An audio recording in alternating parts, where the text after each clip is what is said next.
All right, my name is Cassidy Russell, along with, Abbey Ronquillo, and Katie Busse. and we are Therapy for Nerds. Today's topic video games, mental health, and the pandemic. So, Katie, you were talking about this paper that you wrote back in grad school, and it sounded pretty interesting. Would you like to start off? Yeah, sure. I'll give the disclaimer. This was back in grad school, so my information might have updated a little bit in this meantime, but based on what I recall from this paper is, well, to introduce the paper, it was really designed to be exploring gamer identity and how people form that identity and what factors impact that. And one of the things that came up for me recently, and I feel like is really relevant to the times right now, is the idea of gaming and it being really a social setting a lot of times. Because, I mean, how often do people play online? If it's not online, it's a co-op game, or it could be like an MMO. There's so many different settings in which we're playing. And, the idea is this really a social setting too? Mhm. I think that's huge, especially since the WHO went from, I think just last year, declaring like video game addiction an issue to Mm-hmm. the beginning of this pandemic saying that playing video games can be healthy, especially for social development. So I think that's really interesting how this pandemic has really switched people's perspectives on video games and it being more of a social activity. Yeah, and I think it was interesting because, like I said, this article was from a while ago, and it's really interesting to see how it's become more mainstream, the concept of it being a social environment and it being a really positive, enjoyable activity, not like, oh, you play games, like that's, oh, don't do that. Go out, go play with other people kind of thing.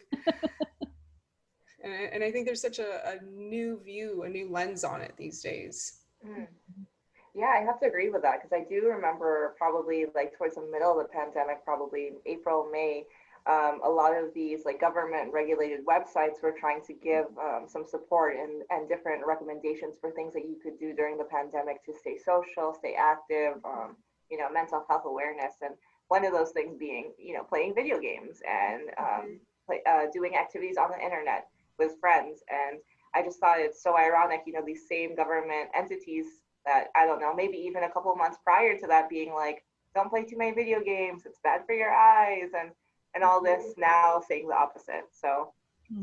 different times really in different contexts really bring for a different need. Mhm. Yeah. Yeah, absolutely. And I think it's interesting because it was almost seen as like unhealthy. Like it's too sedentary. You should do other things. And I really wonder, like, had we not gone into this pandemic, would we be at this place right now where we're seeing it as this more positive activity for people to do? I really don't think we would have been, just because video games have been so demonized for so long. And I think that was slowly changing. I think we're a pretty good indicator of that, all being licensed professionals that also play games. And there's a lot more clinicians that play games that are getting licensed and starting to be really vocal. I mean, I have this lovely book right here. Yes, I kept it right under the computer for easy access. Moral Combat that I finished during the pandemic, and I have a lot of annotations throughout it. And it's all about the war on video games and why the war on violent video games is wrong. That it catalogs that basically since the beginning of video games, there's been this controversy. So it's been decades of this controversy, and it's only just it was starting to switch, but I think the pandemic really like put the foot on the gas for that. Mm.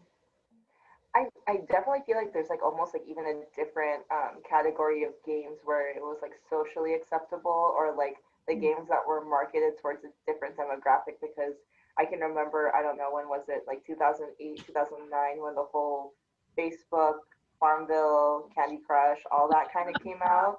And it was like more, I feel like older people, older generations were playing those games and like hear parents telling their kids, hey, don't play video games, that's not good for you, but they would be spending hours and lots of money to like level up on Candy Crush. So it's kind of like, oh, okay.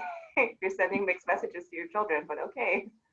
Yeah, yeah, and it's interesting because I believe I've heard at some point that some of the biggest consumers of video games are actually people who are doing mobile games. Like the demographic, it's not like the young teenagers that we expect. It's actually like older adults who are playing mobile games are actually the largest demographic playing games. Mhm.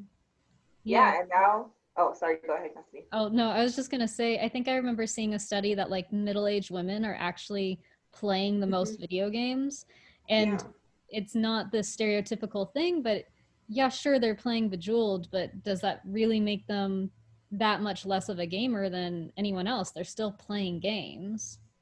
Yeah, and I think part of it also is kind of the identification of yourself as a gamer. And I think that in itself, while some people who identify as that find it to be like a source of pride, it's like an identity. It's a way of relating to other people. And then you have the other group that may be engaging in similar activities but push away from it. I don't want to be associated with that. And I think that can lead to a lot of confusion because playing games doesn't necessarily mean someone identifies with that. Mm-hmm. And I think that goes back to what Cassie was saying because there's such a like a negative connotation with it. Almost like I think if you think back to like 1980s when like the movie Revenge of the Nerds came out, like the term nerd was such a bad or like negative thing. And then I think maybe late 90s, early 2000s, the term nerd was actually cool or like people were okay with that. It became normalized. And I think now we're coming into the where gaming is actually kind of cool and kind of more socially accepted. So maybe not for like those older generations or like you said um, middle aged women playing games. I don't know if they like would identify with that term, but I think it's becoming a little bit more socially acceptable to like call yourself a gamer.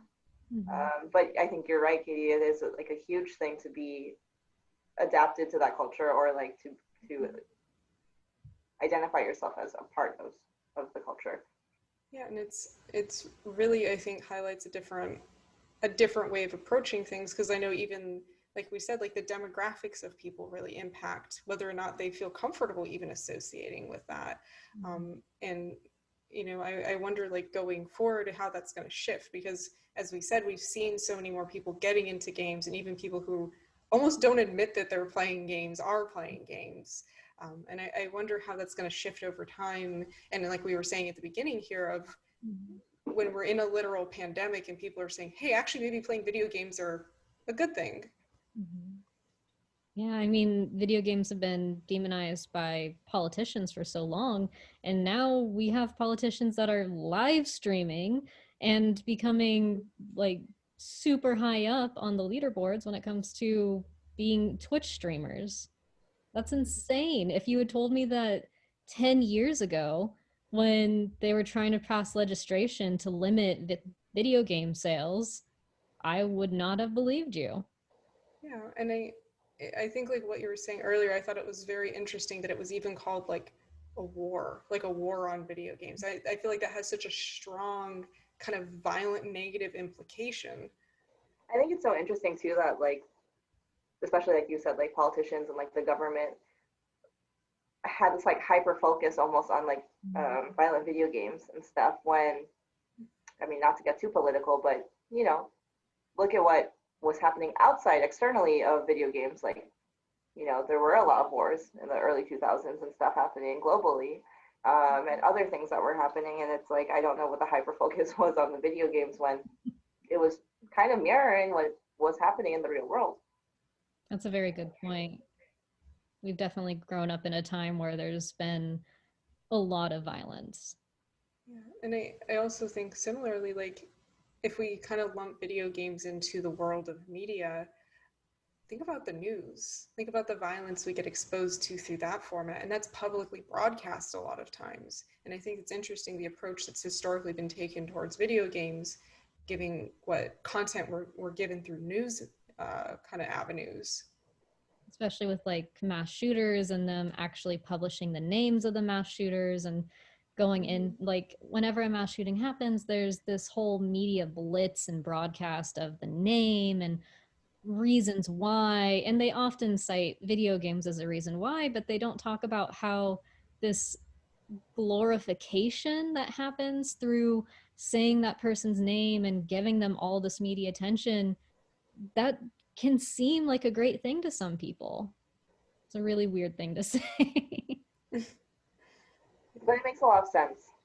Yeah, for some people they identify that way, and I think it really kind of speaks to the, like how we began the conversation of like the perspective of how video game, like same thing we could say about video games, like it's just about perspective and how you identify with it.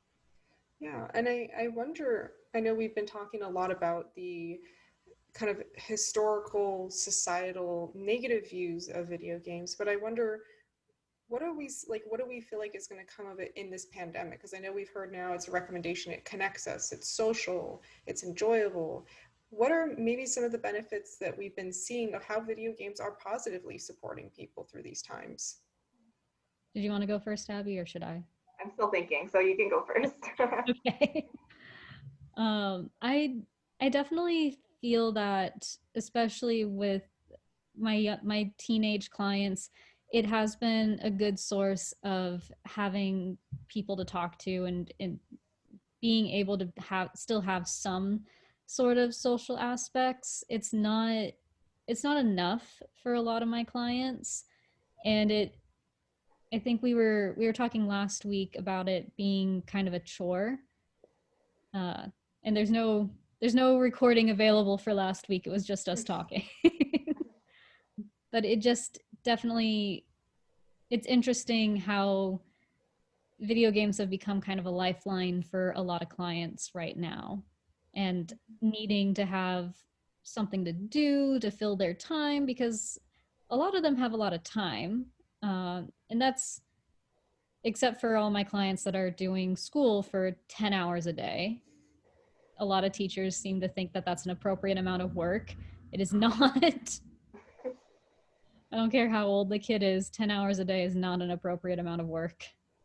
Yeah, I think socialization definitely is a big part of it. And, with technology now, the way it is, it's become a lot easier for games to be a way to interact, with online co-op and, friend codes and different avenues for you to play with your friends, and also, make friends as well, through kind of just playing with random people online and all that.